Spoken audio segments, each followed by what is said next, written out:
जो वचन हमें दिया गया है, आइए आज हम इसको क्या करें, खा लें और पचाएं। खा ही ना ले बस, लेकिन उसको पचाने वाले भी बन जाएं। और मैं एक प्रश्न आपसे करना चाहूंगी, क्या किसी को आपने देखा है जिसने पुस्तक खाई हो? कभी हमने देखा है कि पुस्तक को खाया किसी ने? हमने ऐसा नहीं देखा, मैंने तो नहीं देखा कि किसी ने पुस्तक खाई हो। लेकिन ये बड़ी विचित्र बात है, जब परमेश्वर के वचन में हम देखते हैं तो ये आश्चर्य है कि एक पुस्तक को खाने के लिए परमेश्वर की आज्ञा दी जाती है 2 बार। एक बार यहेजकेल को और दूसरी बार यूहन्ना को, कि इस पुस्तक को क्या कर ले, खा ले। और परमेश्वर ने यहेजकेल से ये नहीं कहा कि आप इसे पढ़े, इसे याद कर ले, पर इसको क्या कर ले, इसको खा ले। और ये एक बड़ा ही असामान्य सा उपदेश है, आज्ञा है, आदेश है परमेश्वर की ओर से कि इस पुस्तक को खाना है। और परमेश्वर यहाँ पढ़ने की बजाय खाने के लिए क्यों कहता है? क्योंकि जो आपकी आंखें, जो हमारी आंखों तक रहता है, वो सिर्फ एक जानकारी बन जाता है। जब हम आंखों से देखते हैं तो वो हमारे लिए क्या हो जाती है, एक जानकारी हो जाती है। और जब हम उसको दिमाग तक पहुंचाते हैं तो वो सिर्फ एक ज्ञान हो जाता है कि हमारे दिमाग तक पहुंचा। लेकिन जब हृदय और आत्मा में उतर जाता है तो वही हमारे जीवन को बदल देता है। Praise the Lord. जब वचन हमारे हृदय में उतरता है तो वो हमारे जीवन को बदल देता है। जब तक हम आंखों से सिर्फ देखकर पढ़ लेते हैं तब वो हमें उसकी जानकारी मिल जाती है। जब हम अपने दिमाग में रखते हैं तब वो वचन क्या करता है, हमें ज्ञान देता है। पर जब परमेश्वर का वचन हमारे हृदयों में उतर जाता है, जब हम उसे पचा लेते हैं, जब हम उसे खा लेते हैं, तब वो वचन हमारे जीवन को बदलता है और उसके बाद औरों के जीवन को भी बदल देता है। और यहाँ आज इस वचन के द्वारा मैं आपको 4 बातें आपके सामने रखूंगी। और सबसे पहले कि परमेश्वर का वचन सूचना नहीं है, ये जीवन को परिवर्तन करता है। हालेलुया।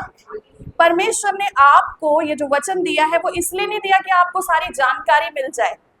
परमेश्वर का ये वचन हमारे लिए आया ताकि हम बदले और साथ साथ हम औरों को भी इस वचन के द्वारा बदलने पाए। आज हमारे पास बाइबल है, हम सबके पास है, दिखाएंगे। हम सब के पास परमेश्वर का वचन है ना? और यदि हमारे पास परमेश्वर का वचन नहीं है तो हमारे फोन पे तो है। Praise the Lord. यदि हम पढ़ नहीं सकते तो हम सुनते हैं, क्योंकि ऑडियो है। सुन भी नहीं सकते, देख नहीं सकते, सुन नहीं सकते तो हम देख लेते हैं, हम सुन लेते हैं। ऑडियो भी है, वीडियो भी है, और हमारे पास टेक्स्ट में भी है। हर तरीके से परमेश्वर का वचन आज के समय में उपलब्ध है। और परमेश्वर का वचन हमारे जीवन को बदलता है। और आपके हाथ में कितनी बाइबल है वो इम्पोर्टेंट नहीं है, ऑडियो है, वीडियो है, वो इम्पोर्टेंट नहीं है। आपके हृदय में परमेश्वर का वचन कितना है ये जरूरी है। अभी हम पिछले हफ्ते में बात कर रहे थे, मेरे पास ऐसी बाइबल है, मेरे पास 4 बाइबल है, मेरे पास 5 बाइबल है, मेरे पास बड़े अक्षरों की बाइबल है। आपस में हम बातचीत करते हैं, पर क्या वो बाइबल जो हमारे हाथ में वो हमारे हृदय में है या नहीं है? आज विश्वासियों की ये हालत है कि बाइबलें तो बहुत हैं, लेकिन वो बाइबल हमारे हृदय में है या नहीं, वो सबसे ज्यादा हम विश्वासियों के लिए जरूरी है। क्या हम इस बात पे विश्वास करते हैं कि परमेश्वर का वचन हमारे हाथ के साथ साथ हमारे हृदय में भी होना चाहिए? इसलिए ये खंड आज पढ़ा गया कि परमेश्वर के वचन को खाने वाले बन जाओ। और यहेजकेल को परमेश्वर जो है ये जो बात कहता है कि इस पुस्तक को अपने भीतर उतार ले, खा ले, मतलब अपने भीतर इसको क्या कर, उतार ले। और आज यही परमेश्वर का वचन मुझसे और आपसे कहता है, इस पुस्तक को हमारे जीवन में हमें उतारना बहुत जरूरी है। और यहेजकेल को ये पुस्तक इसलिए नहीं दी गई कि वो लोगों के सामने सिर्फ पढ़ दे, और आज हमें भी ये पुस्तक इसलिए नहीं दी गई है कि हम सिर्फ इसको पढ़ें, सुनाएं और चले जाएं। इसलिए नहीं, उसे इसलिए दी गई थी ताकि वो पहले स्वयं के अंदर उतार ले। आज हम अपने इस वचन को, परमेश्वर के वचन को स्वयं के जीवन में नहीं उतारते हैं, पहले जाके दूसरों को सुनाने लगते हैं।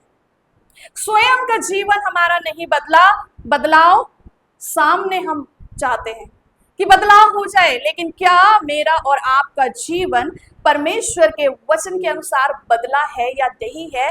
आज ये परमेश्वर का वचन हमसे कहना चाहता है, क्योंकि परमेश्वर इस बात को जानता है कि वचन सबसे पहले सेवक के भीतर होना चाहिए। हालेलुया।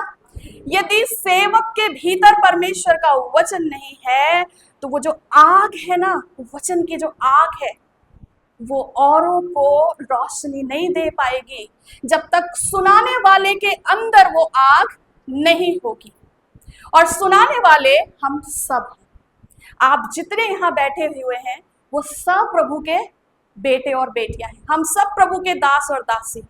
और हमें परमेश्वर ने ये वचन दिया है कि इस आग को पहले अपने भीतर लगाओ, और जिस दिन ये आग तुम्हारे भीतर लग गई, रोशनी अपने आप फैल जाएगी। पहले स्वयं वचन को पचाओ, पहले स्वयं वचन को खाओ, और फिर उसके बाद उस वचन से क्या होगा, दूसरे आशीष पाएंगे। और यही कारण है कि प्रभु यीशु मसीह ने कहा मत्ती 4:4 में, मनुष्य केवल रोटी से जीवित नहीं रहेगा, बल्कि किससे जीवित होगा? परमेश्वर के वचन से। हालेलुया। हम रोटी से जीवित रहने वाले लोग नहीं हैं, हम विश्वासी परमेश्वर के वचन से जीवित रहने वाले हैं।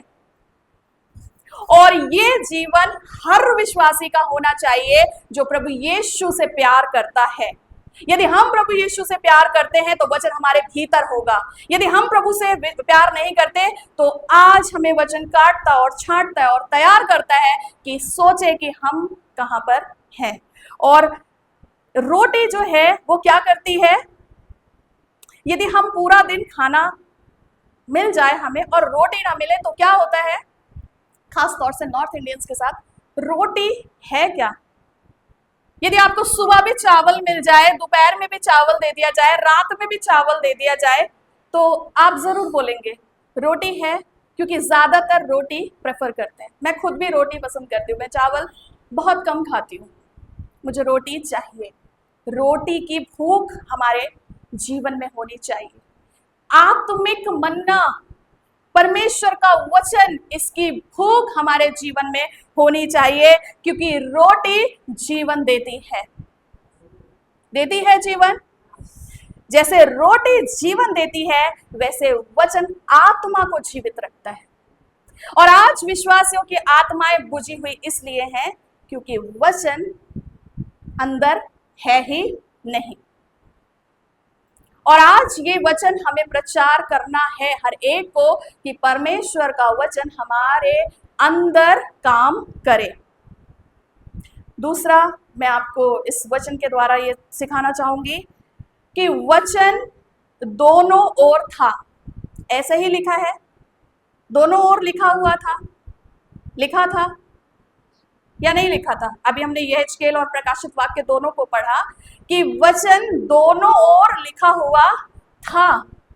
जब पहले के समय पे लिखाई की जाती थी तो आप एक ही सामने लिख सकते थे, पीछे आप नहीं कर सकते, क्योंकि जो प्रिंट है वो जो उभर जाएगा वो पीछे की तरफ भी दिखेगा। लेकिन यहाँ परमेश्वर का वचन बताता है कि पुस्तक दोनों ओर लिखी हुई थी। और ये जो पुस्तक है, क्योंकि परमेश्वर, ये इस बात का संकेत करता है दोनों ओर लिखा होना कि परमेश्वर के पास कुछ भी अधूरा नहीं है। दोनों ओर वचन इस बात को इशारा कर रहा है, परमेश्वर अधूरा काम करता ही नहीं है। आज के समय में सिर्फ किस बात के लिए प्रचार किया जाता है? चंगाइयां, आशीषें। पर न्याय और पश्चाताप कहाँ है? न्याय भी होना है, पश्चाताप भी करना है, क्योंकि परमेश्वर हर तरीके से हमारे जीवन को काटता और छांटता है। परमेश्वर का वचन हर तरीके से हमारे जीवन में काम करता है, और परमेश्वर यहाँ हमारे जीवन में हम ये वचन इस बात को बताना चाहता है कि यदि हमारे जीवन में प्रेम, न्याय, आशीष और पश्चाताप है, तो प्रभु का वचन हमारे जीवन में क्या कर रहा है? पूर्ण रूप से काम कर रहा है। लेकिन हम सिर्फ ये ना सोचे कि सिर्फ प्रेम ही प्रेम है और आशीष ही आशीष है। प्रभु के राज्य में न्याय भी होना है और हमें पश्चाताप भी करना है। हालेलुया। परमेश्वर का वचन हमें सिखाता है कि प्रभु का वचन पूर्ण है, सब कुछ है उसके अंदर। और आगे हम देखेंगे, ये लिखा है, ये वचन कैसा है? मीठा है। यहेजकेल में लिखा हुआ है कि, पढ़ दें मेरे लिए, यहेजकेल उसका 3 अध्याय और उसका 3 पद पढ़ दें।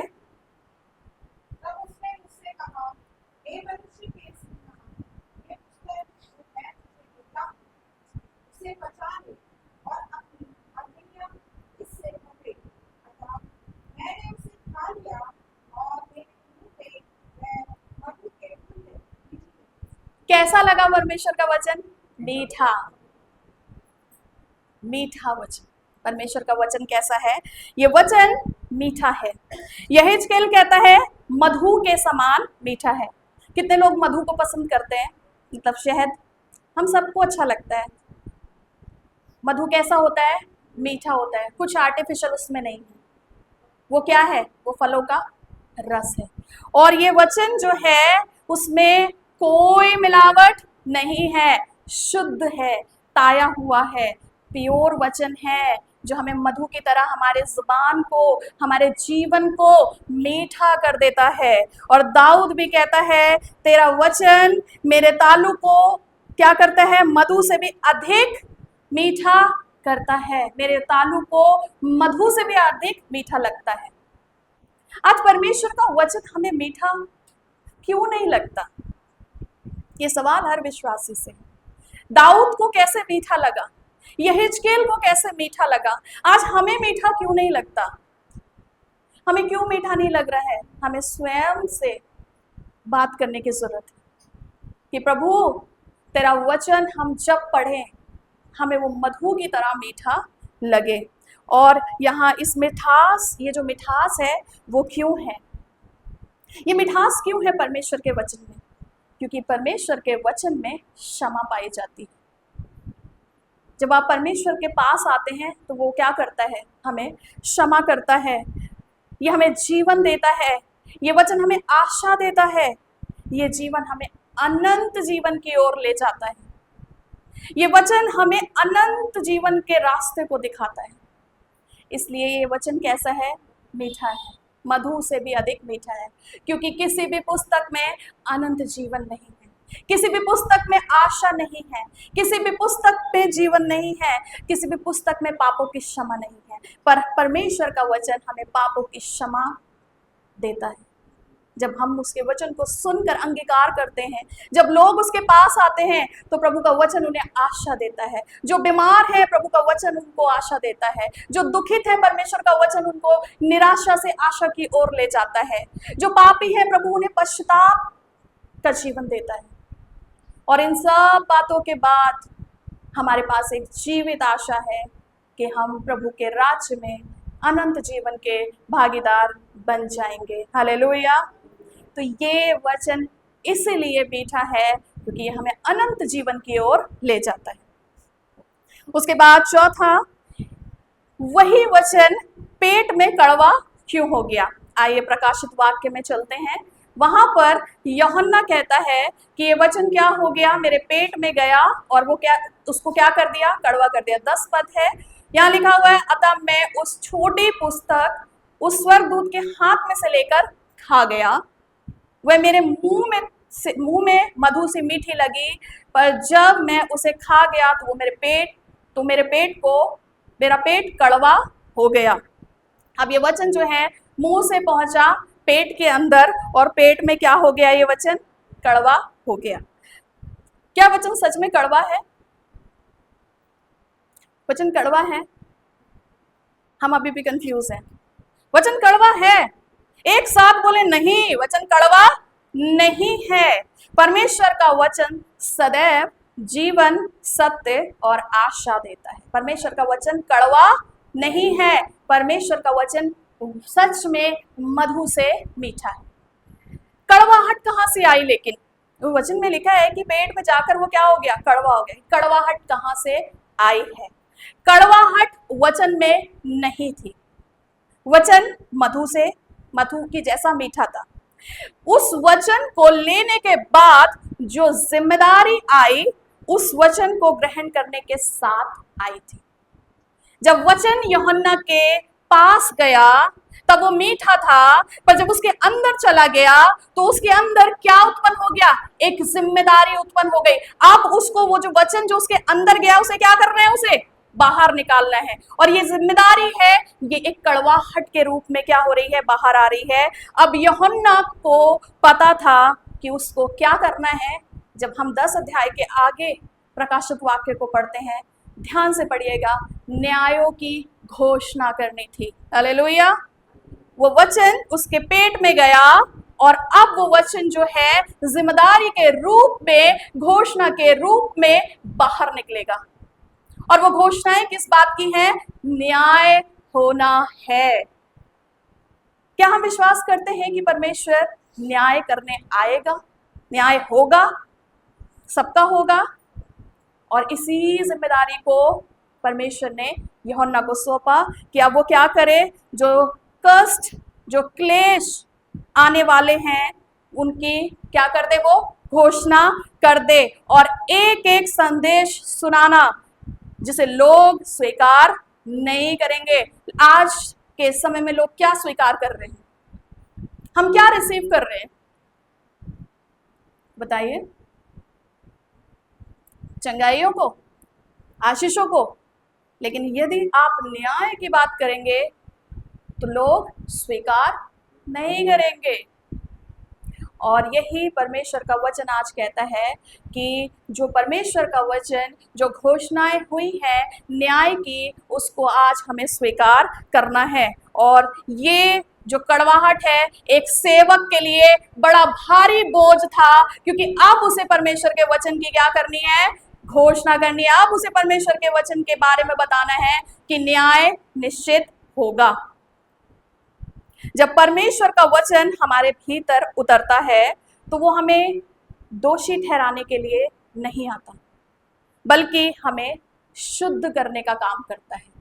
परमेश्वर का वचन हमें दोषी नहीं ठहराता, बल्कि हमें शुद्धता की ओर लेके जाता है। वो वचन हमारी आंखें खोल देता है। जब मैं बालक था तो किसकी तरह देखता था? बालकों की नाई देखता था। पर जब मैं सयाना हो गया तो साफ साफ देखने लगा। परमेश्वर का वचन हमारी आंखों को खोलता है और परमेश्वर का वचन हमें अब समझौता करने नहीं देता है। समझौतों का सीजन शुरू होने वाला है अगस्त से। मसीह भी समझौता करेंगे। विश्वासी जो अपने आप को कहते हैं समझौता करने के लिए तैयार हैं, पर जब परमेश्वर का वचन तुम्हारे हृदयों में उतर जाएगा, जब तुम परमेश्वर के वचन को बचा लोगे, तुम समझौता नहीं करोगे। और परमेश्वर का वचन आपको समझौता नहीं करने देता, आपको बताता है पाप पाप ही है। पाप के साथ आप समझौता नहीं कर सकते जब परमेश्वर का वचन आप बचाते हैं। जहां हम शांत रहते थे अब तक, जब परमेश्वर का वचन हमारे अंदर आता है, अब हम शांत नहीं रहते। अब हम पाप के प्रति संवेदनशील हो जाते हैं। हम हमारे कार्यों के प्रति संवेदनशील हो जाते हैं। हमारी हर एक बात में हम संवेदनशील होते हैं। अब हम समझौता करने वाले नहीं रह जाते।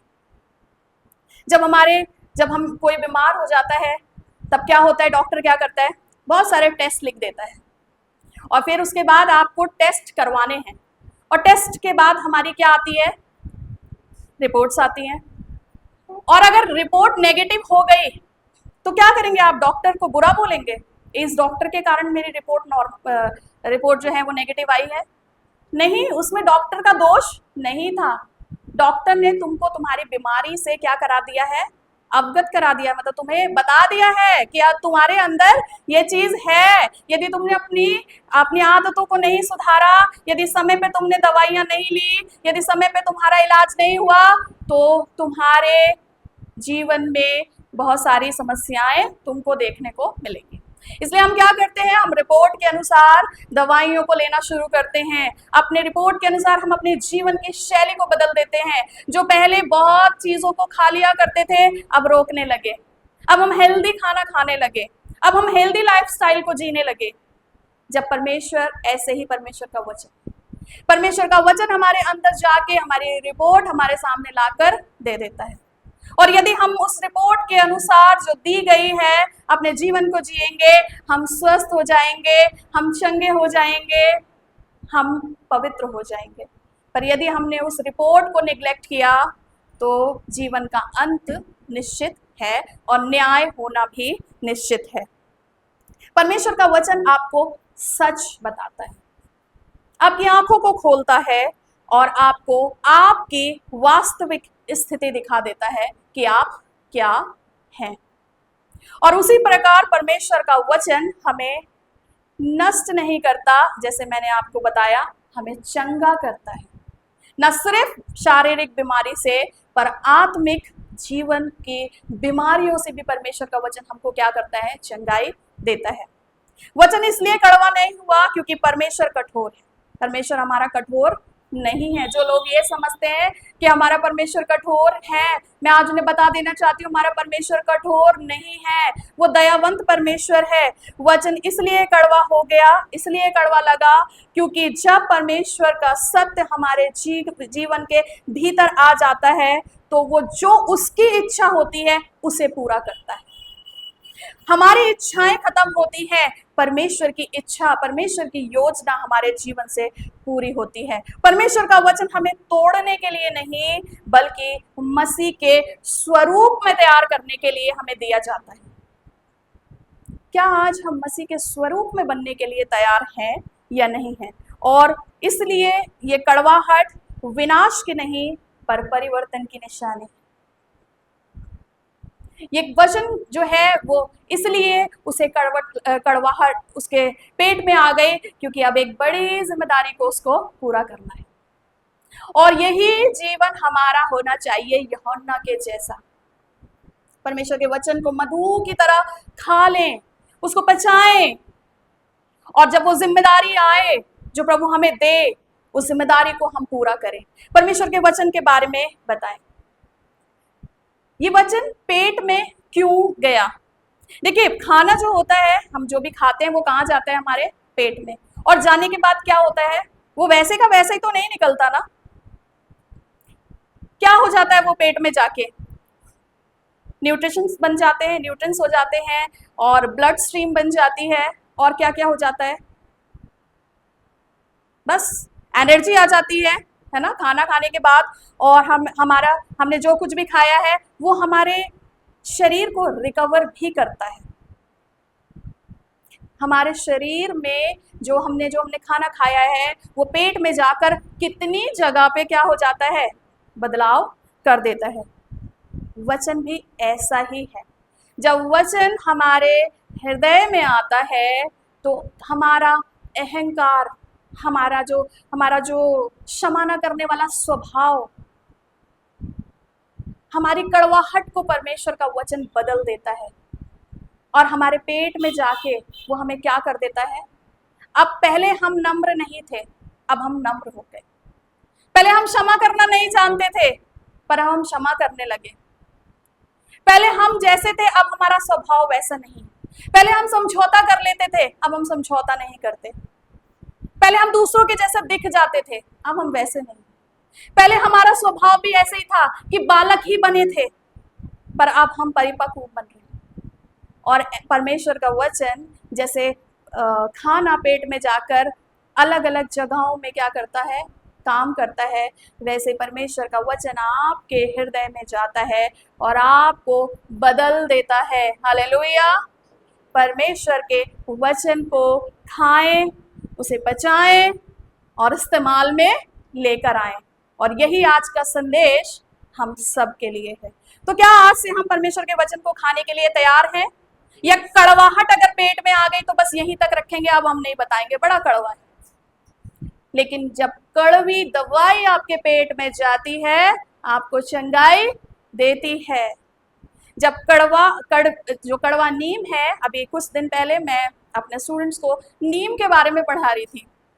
नीम कड़वा है, लेकिन नीम की हर एक चीज जो है वो बहुत ही यूजफुल है। वो है कड़वा, लेकिन वो उसका जो जीवन है वो कड़वाहट वाला जीवन नहीं है, वो लोगों को देने वाला जीवन है। और ऐसा ही जीवन हमारा होना चाहिए, कड़वा ना हो।